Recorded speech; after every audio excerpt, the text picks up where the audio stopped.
In chapters 1 through 3 of Revelation, we saw that John was presented with the conditions of the church on earth. Then in chapters 4 and 5, we're going to find that his attention is directed to the symbolic visions of God's throne in heaven.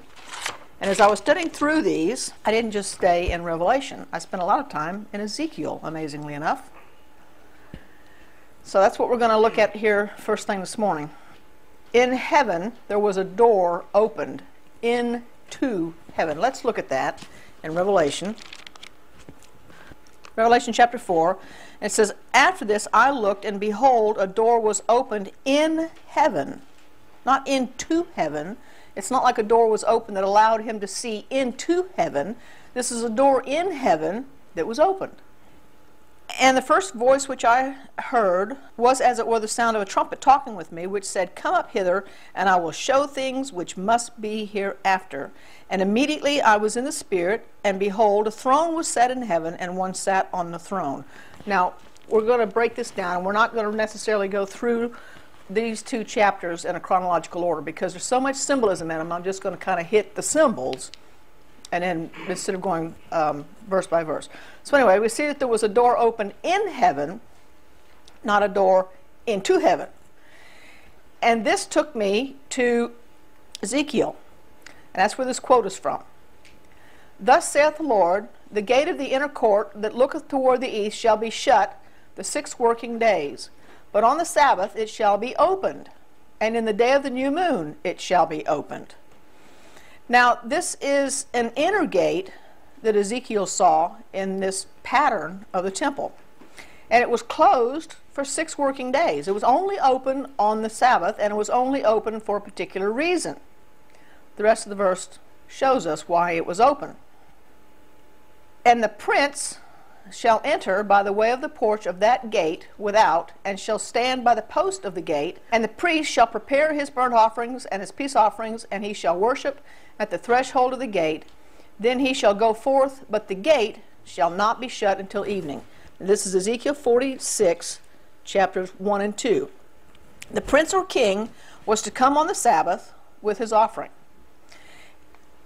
And he was to hand off his offering to the priest, and then he stood on the threshold while he watched what the priest did with his sacrifice.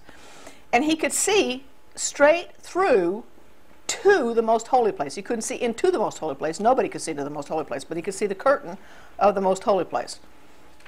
So this is an outline, a diagram sort of thing, of the vision that Ezekiel had. The priest would stand right here, and he would see right straight through into here. This is the most holy place, this is the holy place, and there was no doors or gates here. So as he stood here, he could see right straight through.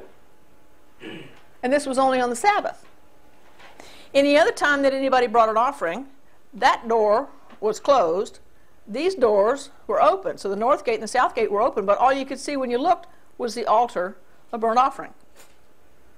So it was only on Sabbath that you could see this direction. So I thought this was significant because it verifies that this vision was given on the Sabbath. It's the only time the gate was open. So we put that with what we learned about the Lord's Day being the Sabbath.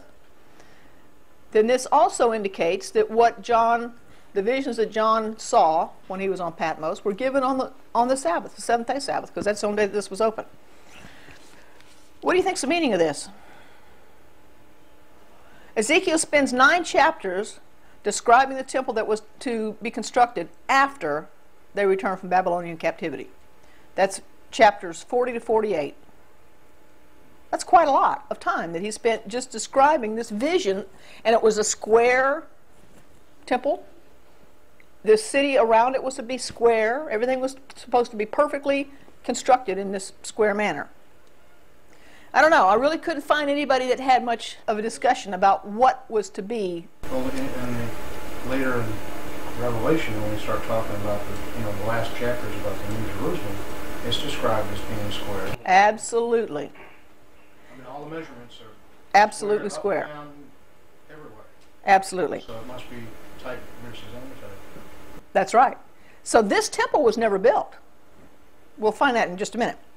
So Ezekiel also used a very interesting term. He used a unique term at the opening of chapter 40, and that term is found nowhere else in the whole Bible. Let's read the verse here. In the 25th year of our captivity, in the beginning of the year, in the 10th day of the month, in the 14th year after the city was smitten, in the selfsame day, the hand of the Lord was upon me and brought me thither. So he is very specific about giving us the day, the exact day, when he was given this vision. Joyce? What verse are you in? This is Ezekiel 40, verse 1. So he says, in the 25th year of our captivity, in the beginning of the year. Now this is talking about the civil year, not the ceremonial year. So they had been in captivity 25 years. The term here, in the beginning of the year, is Rosh Hashanah. Have you ever heard of Rosh Hashanah? Today it's known as the Jewish New Year. So, then he says that in the beginning of the year, in the 10th day of the month, what follows 10 days after Rosh Hashanah? Day of Atonement. So he had this vision on the Day of Atonement in the year 573. And we can figure that out because it was 25 years after they'd gone into captivity, 14 years after the city had been destroyed. You know, he gives all these specifics, so we know exactly that this took place on the Day of Atonement, 573. Rosh Hashanah is the blowing of the trumpets that gives warning that judgment is coming in 10 days. It's the beginning of their civil new year, but it also is a day of trumpet blowing, and we're going to find that this fits in when we get to studying the trumpets. Why were they in captivity? Be what? Disobedience. Disobedience. They refused to believe God's word, and because they refused to believe God's word, God couldn't do anything else with them. And he said, all right, you don't believe me, let's see if you'll believe Nebuchadnezzar. So, you know, God had made a covenant with them, and they broke it continuously. So he allowed Nebuchadnezzar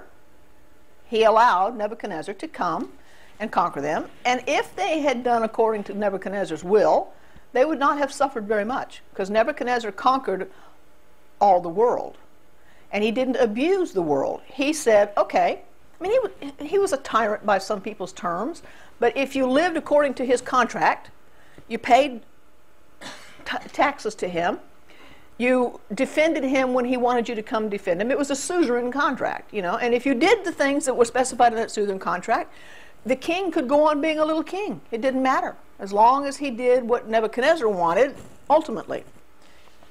Zedekiah refused.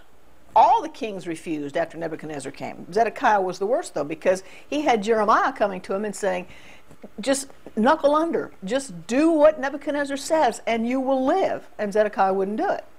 One of the things that was an absolute rebellion against these suzerain kings was to go and seek help from another nation, and Zedekiah did that.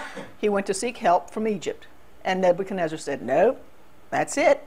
That's a violation of my contract. You're going to captivity. And Nebuchadnezzar came, carted him off, killed his sons, blinded him, and he spent the rest of his life in prison. That didn't have to be. We see that they are always rebellious against God. Now this plan of Ezekiel's temple in chapters 40 to 48 constitute one continuous prophecy of a unique character, in that they present a vision of the new temple, like Jerry said, that God intended his people to construct when they returned from Babylonian captivity at the end of the 70 years, which was still, at the time of this vision, 45 years into the future. Because he was very specific. This is 25 years that they'd been in captivity since they received this.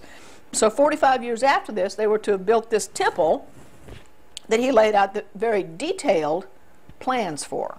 I mean, he spends 9 chapters describing how to build this temple. Well, it didn't get built. Why did God give such detailed instructions to them if the temple was never built?